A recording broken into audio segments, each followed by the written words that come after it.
today we're going to be doing a what I call warm-ups. I have a commission to do, so I've decided I'll do a few sketches, and I was looking through my files and I found this reference sheet made by, I believe it's Kibitzer on Patreon. I was a patron of theirs for a long time, and so I'll include a link to their Patreon, so if you want to also get references like this, definitely check them out. So without further ado, I'll go over what I'm doing and maybe it'll help you. This is just one of the processes that I use in drawing and referencing, is to make a layer above the reference and go over with a red chalk brush, and then I just kind of get the pose as best as I can without being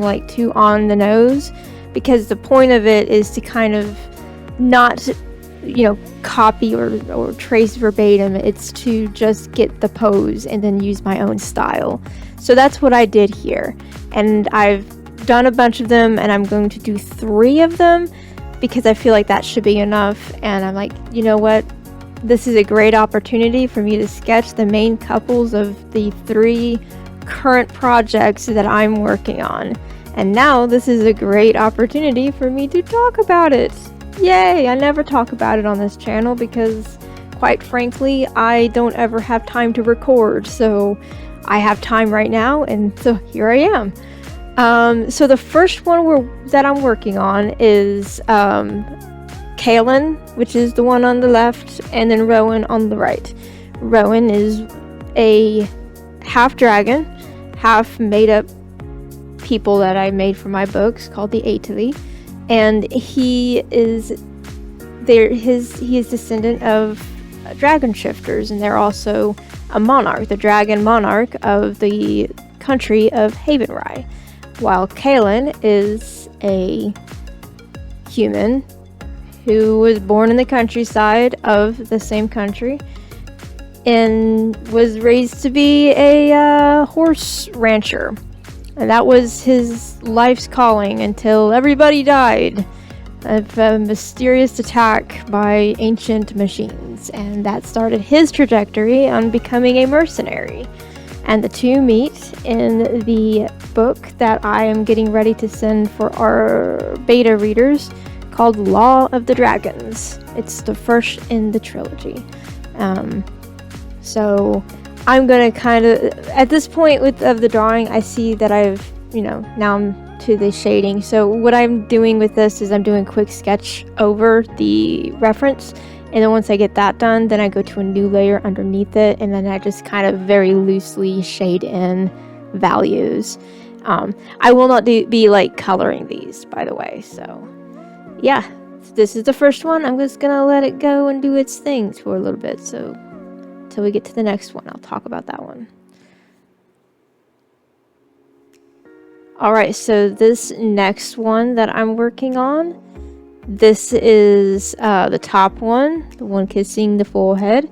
That is Eloth, and he is the senior captain of the city guard, and also an unwilling participant in a major underground organization in the city that he's trying to dismantle, but that's part of the story. So his name is Eloth, and he has a wonderful story. I love him. And then the one below that is Tally. He is one of my comfort characters, I would say. I draw him all the time. He can't speak. He can hear, but he can't speak. He has no ability to speak, so he uses sign language, and he's very expressive just by default. He is just kind of, he was raised very wealthy, very much so comfortable, and so he goes through a lot in the story, because I don't want to get into it because it's a major plot, so I'm just going to kind of leave it vague. But he is a Aetili, like Rowan is half Adelie. Well, he's not quite half. His father was half, but regardless, he's part Adelie. Tally is full Adelie, and the Adelie people, by far and wide, vanished in the world like 1,000 years ago, and so there's not very many Adelie around, and there's all kinds of mystery and stuff surrounding them as far as how their connection with magic and technology from the past was. So again, I can't go into details. I am working on his book this summer, as long as I get the Law of the Dragons done, so stay tuned for that. I mostly put the updates on my Blue Sky and my Facebook page and TikTok, but it's usually text. I don't really do these voiceovers very often, so I'm gonna let the time-lapse continue time-lapsing, and I'll continue talking when we get to the last one.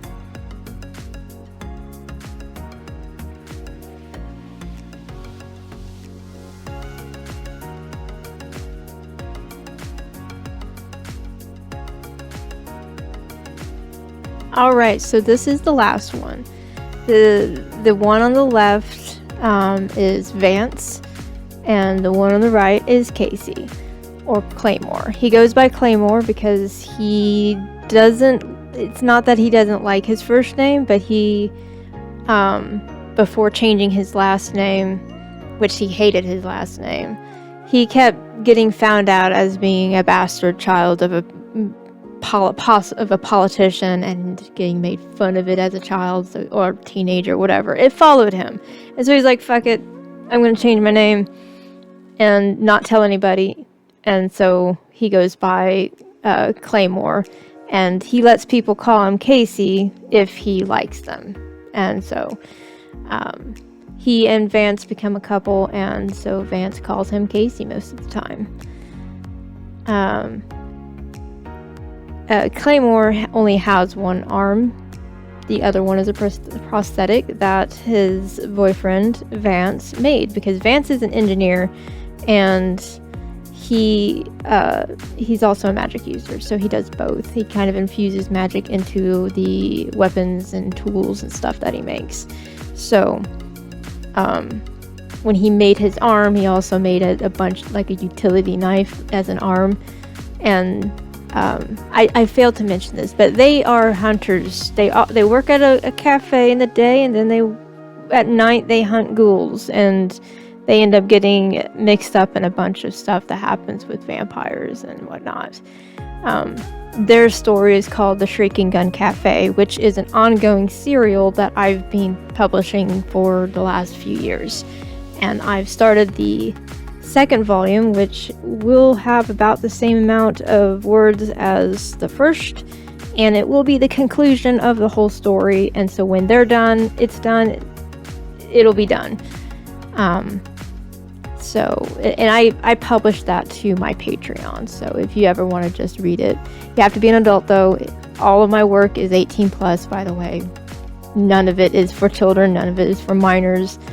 This is strictly for adults, alright?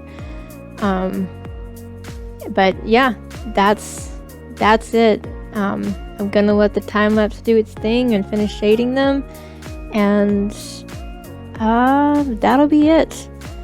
Thank you for watching.